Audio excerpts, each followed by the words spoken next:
Friend, once upon a time, there was a boy with a very difficult character.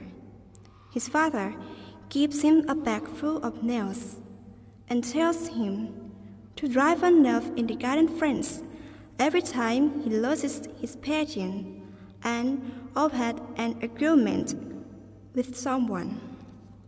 The first day, the boy drives 37 nails in the garden fence. In the following weeks, the boy learns to control himself, and the number of nails driven in the fence gets lower every day.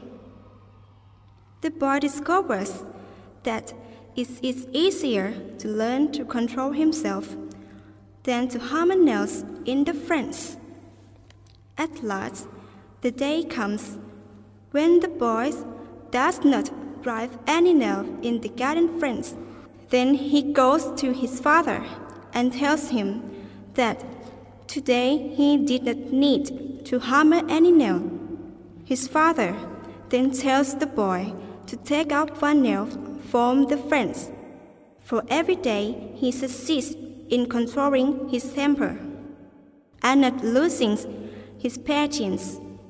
Many days pass, and finally, the boy can tell his father that he took out all nails from the fence.